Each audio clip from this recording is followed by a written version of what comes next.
monde, re-bienvenue à notre capsule de M. Baudot. Voici la dernière section officielle de la fonction tangente.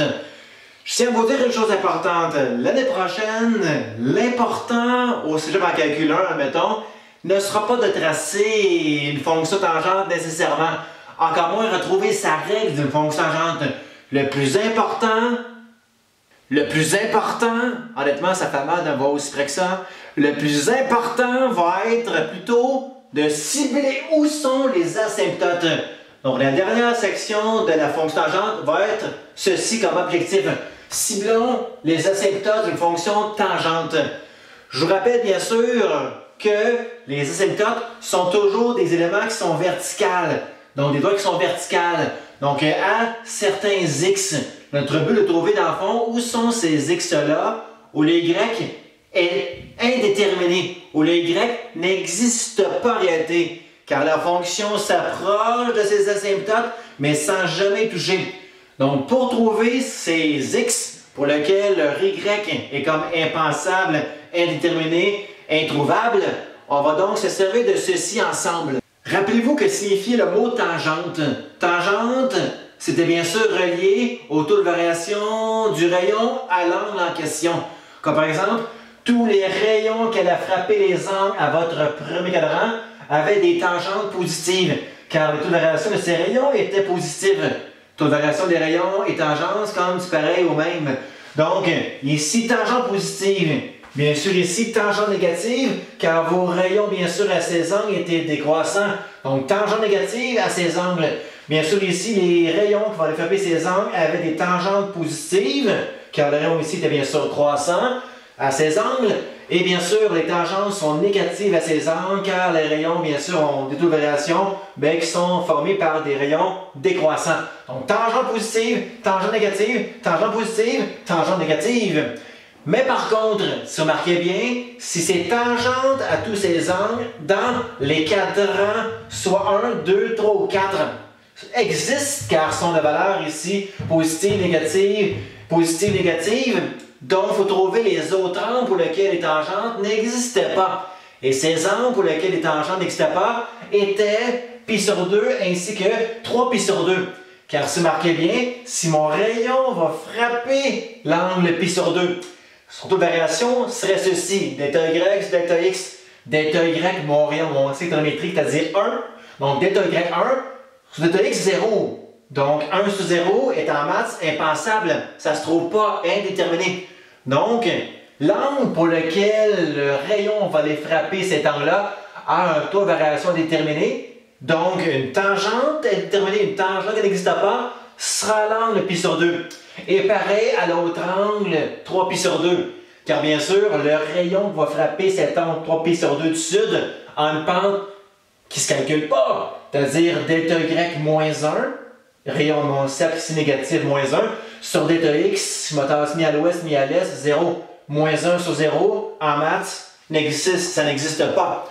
Donc retenez bien ceci. Les angles pour lesquels les tangentes n'existeront pas sont nord et sud, 3π sur 2, plutôt 3π sur 2 et π sur 2.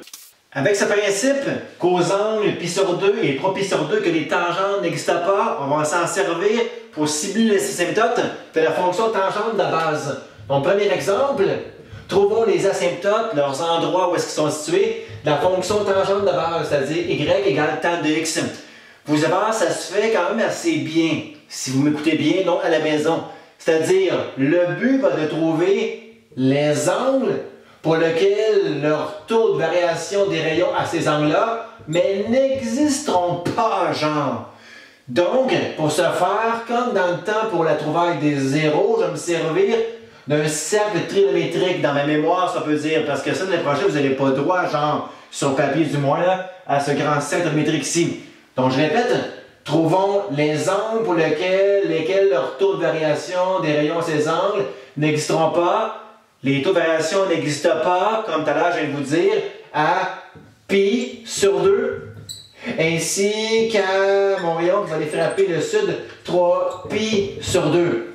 Donc c'est certain que ces angles-là, dont les taux de variation des rayons à ces angles-là qui n'existent pas, sont π sur 2 et 3π sur 2. Donc, c'est sûr que pi sur 2 et 3pi sur 2, j'aurais des asymptotes. La preuve serait grâce à Desmos. Et oui, remarquez bien ça. Voici la fonction tangente de base que j'ai affichée dans Desmos ici. Donc, vous remarquez très bien que j'ai bel et bien une belle asymptote en pi sur 2. La courbe qui monte vers le nord ne touchera jamais, croyez-moi, à cette asymptote-là ici. J'ai bel et bien une asymptote en pi sur 2. Et plus loin, magie, j'ai bel et bien une asymptote en 3pi sur 2. Par contre, j'ai plein d'autres asymptotes qu'il faut que je trouve également. J'en ai une plus tard aussi là, à 5pi sur 2. Donc, pour trouver tous les autres asymptotes, je vais me servir du raisonnement suivant. Si j'en ai une asymptote à pi sur 2 et l'autre est située à 3pi sur 2, donc si vous remarquez bien, cette asymptote qui est à 3pi sur 2 est à une période d'écart de ma première asymptote qui était en pi sur 2.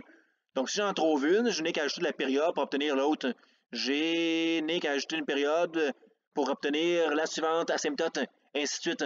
Donc, on peut trouver les zéros, mais on cible les asymptotes, puis on va ajouter les périodes correspondantes pour les généraliser à trouver les autres asymptotes. Donc oui, chaque asymptote est toujours une période plus loin avec sa suivante, ainsi de suite.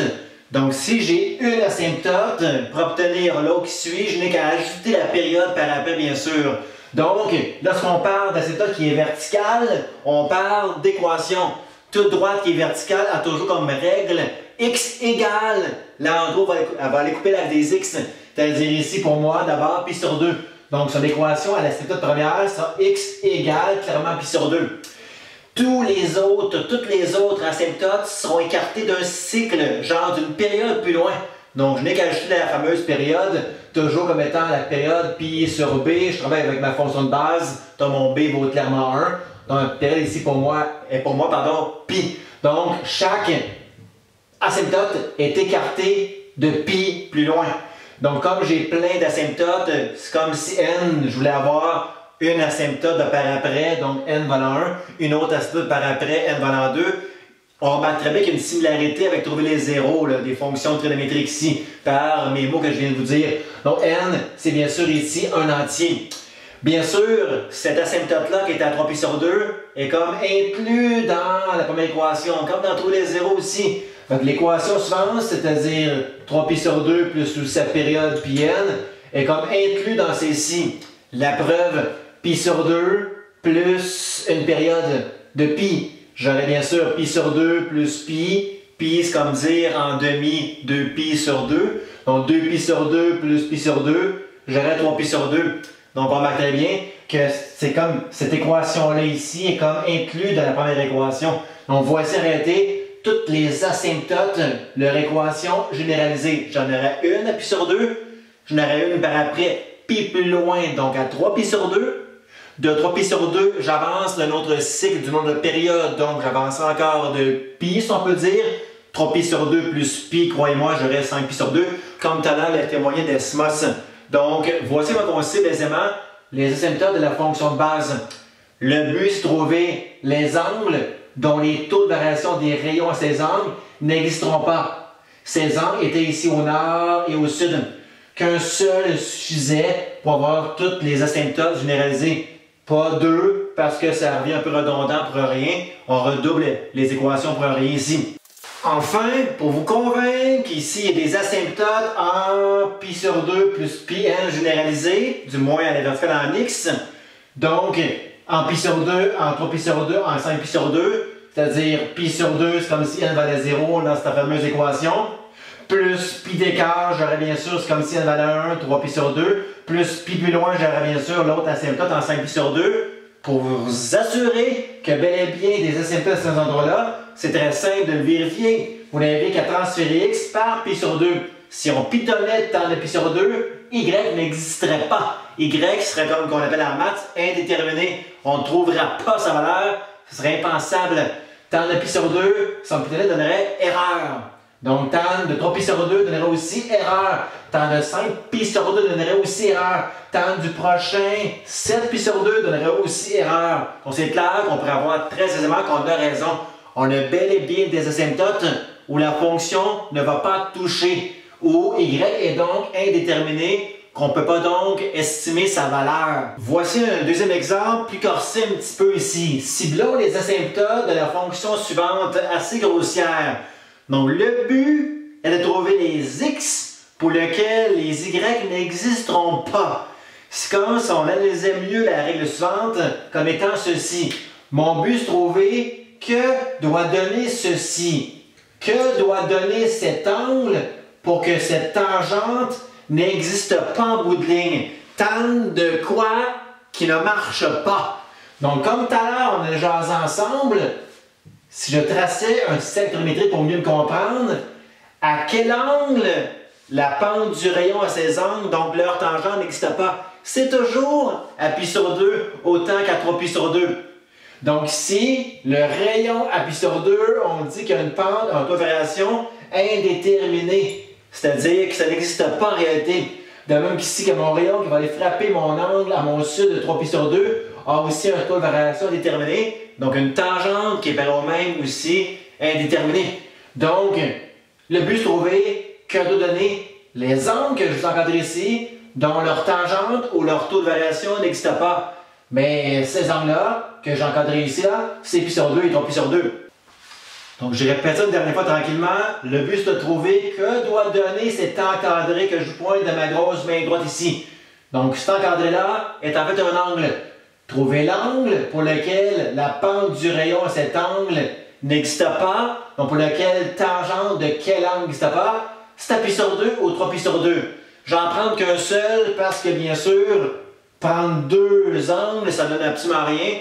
Il y aurait une équation qui serait inclue dans la première, croyez-moi, on dédoublerait plutôt les équations pour rien.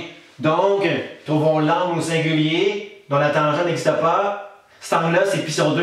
Donc, il faut absolument que tout ceci, qui est pi sur 2 fois, entre parenthèses, x moins 3, doit donner cet angle pi sur 2 ici. Si j'isole x, j'aurai la première équation de mon asymptote. On y va ici rapidement. Divisé par pi sur 2 à gauche par à droite, j'observe bel et bien x moins 3 isolé à ma gauche égale bien sûr ici pi sur 2 sur ce pi sur 2, clairement 1. J'ai donc ici en additionnant 3 à 1, mon x isolé à ma gauche va égaler bien sûr ici 4. Je vous jure que j'ai une asymptote en x égale 4. Par contre, j'ai plein d'autres asymptotes. Autant après cette première asymptote qui est en 4 en x qu'aussi auparavant. Donc, pour avoir toutes mes asymptotes, ils sont tout le temps écartés. Une période plus loin, toujours une période de plus. Donc, la période étant ici toujours donnée comme étant pi sur b, pi sur ce b, pi sur 2. Donc, divisé par une fraction, c'est comme dire fois son inverse à la place. Donc, fois 2 sur pi. Pi sur pi plus de pi irait juste 2 simplifié.